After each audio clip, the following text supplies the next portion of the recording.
नमस्कार, मी लतिका। आज आपण खरडा बनवूया। त्यासाठी बघा 150 ग्रॅम पोपटी कलरच्या मिरच्या घेतलेल्या, स्वच्छ धुवून घेतलेल्या आहेत। त्यांची देठ काढलेली आहे। त्यांना काय करायचं, असं मोडून घ्यायच्या। ह्या अजिबात तिखट नसते ते, तर त्या तिखटासाठी मी ह्याच्यामध्ये थोड्याशा तिखटवाल्या टाकणार आहे। फक्त तुम्ही ह्याच्या पण करू शकता, तर तुम्हाला तिखट पाहिजे असलं तर ह्या पण टाकू शकता। तवा गरम करत ठेवलेला आहे, तो लोखंडी तवा आहे खोलगट। त्याच्यामध्ये आपण ह्या तिखटवाल्या मिरच्या पहिला टाकून घेऊया। त्याच्यामध्ये ह्या आपण पोपटी कलरच्या मिरच्या काय करायच्या, छोटे छोटे तुकडे करून टाकायचे, कारण ह्या जास्त लांबड्या असतात, त्या म्हणजे चांगल्या भाजल्या जातात। तर ह्या पहिल्या मी मिरच्या सगळ्या टाकून घेते। मिरच्या सगळ्या बघा मी ह्याच्यामध्ये मोडून घेतलेल्या आहेत। अजून छोटे छोटे तुकडे केले तरी चालू शकतं, कारण की आपल्याला ह्याच्यामध्येच खरडायचं आहे। त्यासाठी आपण खरडून करणार आहे। खूप जणांच्या अशा कमेंट होत्या की खरडून करता येईल का, तर आपण असं खरडून मी तुम्हाला दाखवते। ह्याच्या अगोदर मी 2-3 वेळा दाखवलेलं आहे, पण तुम्ही ह्याच्यामध्ये अजून काय काय टाकू शकता ते पण मी तुम्हाला करत सांगेन। आता ह्यांना काय करायचं, भाजून घ्यायचं चांगलं, डाग पडस्तोवर। ह्या तेलाचा वापर मी थोडासुद्धा करणार नाही, अशाच भाजून घेणार आहे। मिरच्या बघा चांगल्या भाजलेल्या आहेत, असे डाग पडस्तोवर भाजून घ्यायच्या। अजून जरी थोड्या भाजल्या तरी चालू शकतं, जेवढं भाजल तेवढं त्याचं तिखटपणा कमी होतं। ह्याच्यामध्ये 1 ते 1.5 गड्डी लसूण घेणार आहे। असं आपण जेव्हा खरडा वगैरे करतो ना, तर त्यासाठी लसूण जास्त घालायचा, आणि त्याला पण आपल्याला लसणाला पण भाजून घ्यायचे। त्याच्याबरोबर अजून मिरच्या भाजल्या जातील। मस्त असं बघा लसूण पण भाजला गेलेला आहे, आणि मिरची पण आपली चांगली भाजली गेलेली आहे।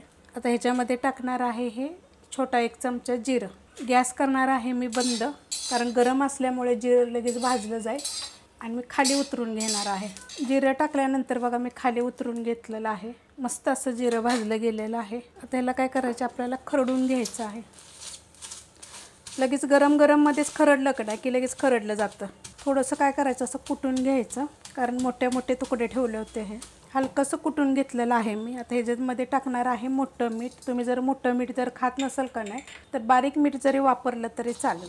पण ह्याला कसं असतं माहिती आहे का, असे खरडा वगैरे असतो ना, आपण जेव्हा खरडून करतो ना, मोठ्या मिठामुळे चव येते। आता ह्याच्यामध्ये तुम्ही म्हणजे कोथिंबीर जरी टाकली तरी थोडीशी चालू शकते, खरडतानाच असं बारीक कापायची आणि टाकायचे।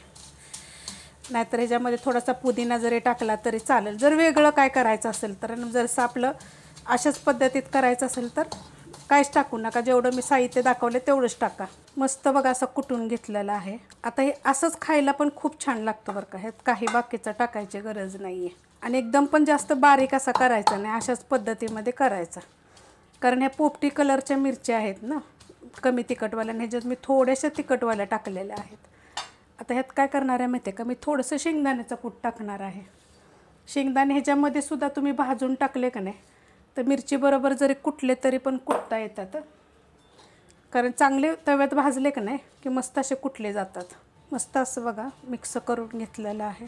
आता आपण ह्याला काय करूया, गॅसवर ठेवून घेऊया। तवा बघा मी गॅसवर ठेवून घेतलेला आहे। हे थोडंसं एका साईडला करते, कारण ह्याच्यामध्ये 1 थेंबसुद्धा तेल वापरलेलं नाही। बिन तेलाचा पण खूप छान लागतो, न शेंगदाणे टाकता सुद्धा।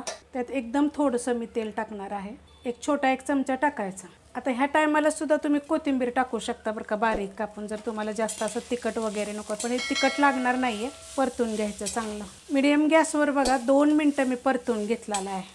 आता हा कसा माहिती आहे का, 8 ते 10 दिवस टिकेल असा। जर तुम्ही फ्रीजमध्ये ठेवला ना, किंवा बाहेर जरी ठेवला तरी, जेवताना एकदम थोडासा घेतला का नाही, पावसाळ्याच्या दिवसात काय होतं, काय तर थोडंसं वेगळं असावं खायला, तर असं जर तुम्हाला जर अशी चटणी ठेचा आवडत असेल तर थोडासा घ्यायचा ताटाला लावायला, पोटभर जेवण होतं असं मस्त।